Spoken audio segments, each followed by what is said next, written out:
Hi everyone, in this video we're going to talk about scientific notation. You can use your guided notes to follow along.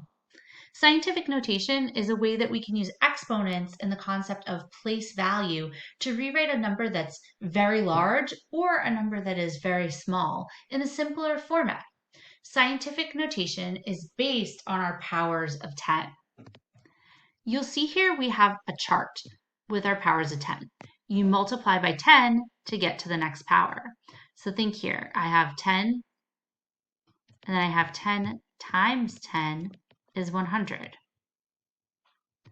or 10 squared. 100 times 10 is 1,000, or 10 to the third. 1,000 times 10 is 10,000, or 10 to the fourth. 10,000 times 10 is 100,000, or 10 to the fifth. We can see here we have 100 is 10 times 10. That's where we get the 10 squared from. 1,000 is 10 times 10 times 10, 3 factors of 10. 10,000 is 10 times 10 times 10 times 10, 4 factors of 10, and so on. Each time we multiply by 10, we get a number that is 1 factor of 10 greater. Let's look on the other side where it says negative powers of 10. We're going to divide by 10 each time now to get our next power. We have 1/10. We're going to divide that by 10. And that'll give us 1/100th, which is 1 over 10 times 10. Right there. We're going to divide by 10 again. And that'll give us 1 over 10 to the third, or 10 to the negative 3. We'll divide by 10 again. And we'll get 1 over 1,000, which is 1 divided by 10 to the fourth, or we write it as 10 to the negative fourth. So we have our positive powers of 10 and our negative powers of 10. And every time we divide by 10, we get a smaller number.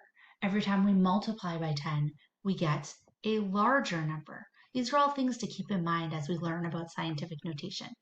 When we took 10 and we multiplied it by 10, we got 100. What we were essentially doing is taking our 10 and moving the decimal place over to the right one to give us 100. When we multiply by 10 again, we have 100 times 10. We're taking our decimal place and moving it over to the right again to get 1,000. So when we multiply by 10, we move our decimal place over to the right by 1.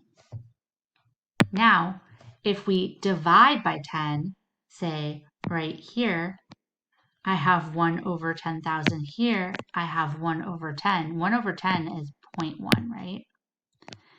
If I divide by 10, I'm going to be taking my decimal place and moving it over to the left. So I'll get 0.01 when I divide by 10. When I divide that by 10 again, I'm taking my decimal place and moving it over to the left again. And I get 0.001, which is 1 over 1,000. When I divide by 10 again, I'm moving my decimal place over one more to the left. 0.0001, which is 1 over 10,000. So when I divide by 10, I move my decimal place to the left. When I multiply by 10, I move my decimal place to the right, making my numbers bigger. You can see these rules formalized for you right here. We're going to use those rules to do something that we call scientific notation. Instead of writing a number that's really, really, really, really big, or really, really, really, really small, we can change that number to something called scientific notation. In scientific notation, you're always going to have some number. That number is going to have the first digit of a number, 1 to 9. So it's going to be something from 1 to 9 here, and then a decimal place, and then the remaining digits of a number will go after. And then we take that number and we multiply by 10 to some power. I'm just putting an n there, some power we don't know yet. But we will know as we do specific examples.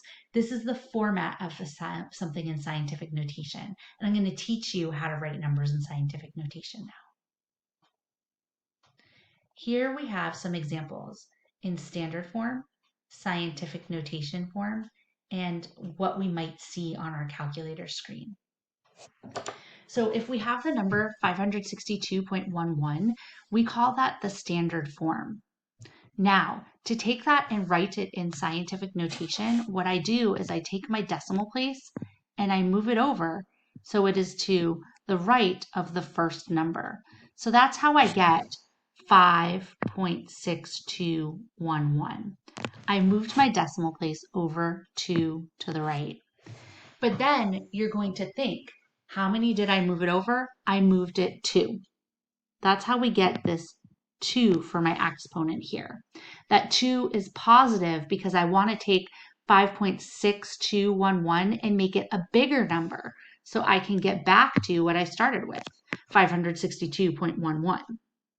If our number in standard form is a number that is greater than 1, we're going to be multiplying by a positive exponent, 10 to a positive exponent. Whereas in our second example here, we have 0.00049. To write that in scientific notation, I'm going to take my decimal point and go 1, 2, 3, 4. Put it between the first non-zero digit I see and the second non-zero digit I see. So then in scientific notation, that would give me 4.9 times 10 to some exponent. Now, I know I moved the decimal place over 1, 2, 3, 4. So that's why I have 10 to the 4, but it's to the negative 4. Because I want to take 4.9 and make it a smaller number, because my number here that I started with in standard notation is smaller than 1. Last example I have is 76,900,000. To write this in scientific notation, I would say, well, it's a whole number, so the decimal is going to be at the end there, and I'll move 1, 2, 3, 4, 5, 6, 7 spots in order to get my decimal to the right of my digit 7 here. So I have 7.60009. You might be thinking, hey, what happened to these two right there? Well, at the end of your decimal, you don't need those extra zeros. If they happen in the middle, you keep them. But if they happen at the very end there, you don't need them. It'll keep our number the same either way. What's going to account for those place values, since those are kind of empty spots, is what exponent we use. So I'm taking my 7.60009, and I know that to get it in that form, I had to move my decimal place over 7 spots. And I want a bigger number, so I have a positive exponent. So I have 7.60009 times 10 to the positive 7th. Because look, 76,900,000 is a big number. So there should be a positive exponent when we're representing it in scientific notation. Now, when you use your calculator on your screen, it's not going to say times 10 to the 7th. It's not going to say times 10 to the negative 4th. It's not going to say times 10 squared. What it's going to say on your calculator is E2 or E negative 4 or E7. That's just calculator shorthand. When you see that, it means that E7 is times 10 to the 7th. E4 is times 10 to the negative 4. The E2 is times 10 to the negative 2. So when you see that on your calculator screen, you're not going to write it on your paper that way, because unless you're specifically told to, your teachers are probably not going to give you credit for that, but you'll convert it to times 10 to that. Oh, that should be a positive 2 there, not a negative 2, I'm sorry. You're going to convert it to say times 10 to whatever number is to the right of the 2.